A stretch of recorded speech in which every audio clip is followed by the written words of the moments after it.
Cluthe. Welcome back to Positively Incorrect TV. I'm so glad you joined me today. What a great guest, Dr. Dana Harper. And as promised, social commentary from Doctor of Electricity.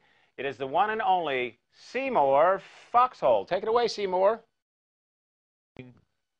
Seymore Foxhole, and this is the Black Hole Report, with another dose of black flag from the spreader of the antidote to the questions raised by so many about so few that are driving you 99% crazy.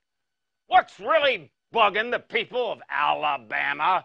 I'll tell you, since nobody there has the cotton balls to put the truth in a pawpaw basket. It's an invasion.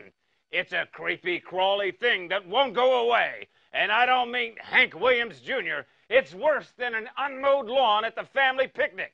That's right, Alabama is suffering under the relentless straining of its states' rights assets because of the agricultural department deciding to go into the offensive 10 years ago against terrorists. Only they forgot the everyday ones that's eating us out of farm and ranch. Getting tangled up in homeland security meant that the varmints who were sneaking into Alabama had a free ride on the back of a tomato truck.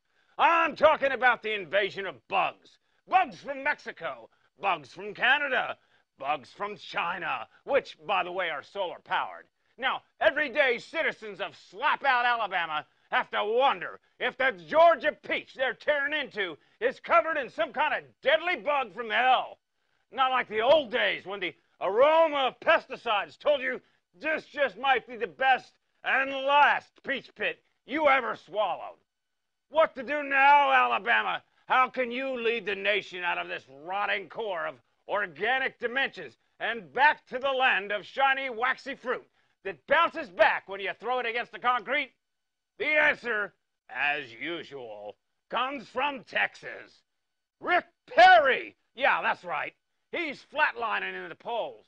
How can the crotch, as he was known back at Texas A&M, where he learned a thing or two about cattle, sheep, and building bonfires, help out his cousins in Alabama while stepping over the horse pile of obscurity and back full force into the mix? Simple. All Perry has to do is invite all those Mexican workers who used to work the fields but run through them from the law now back over to Texas. Think about it for a second here, or take a breath, whichever you prefer. Alabama has a Mexican restaurant problem. Texas is muy gracias for the folks who gave us frijoles and nachos. Perry needs more boots on the ground instead of in the tunnels so he could create the Mexican army. Everybody's been talking about it down at the border, or let him do the dirty work that needs tending to. Hey, somebody's got to trim those lawns up in Big D. Bring the aliens over here and get those bug-infested cornfields ready for harvesting with an AK-47. Tom DeLay knows that if you can spray it, don't say it, so he can teach Mr. I-want-to-be-first dude a lesson or two on killing things with chemicals, right? As simple as killing 2 coyotes with 1 shot. Besides, everybody knows the only things Alabama and enchiladas have in common is they both end with the letter A. This is Seymore Foxhole from the Black Hole. Scott, I'm throwing it back to you. Seymore, I think. Well, and thanks for you for sticking around to Positively Incorrect TV. Your host, Scott Cluthe. Write to me. I need to hear from you. jscmedia@sbcglobal.net. And join me next time for more Positively Incorrect TV with your host, Scott Cluthe.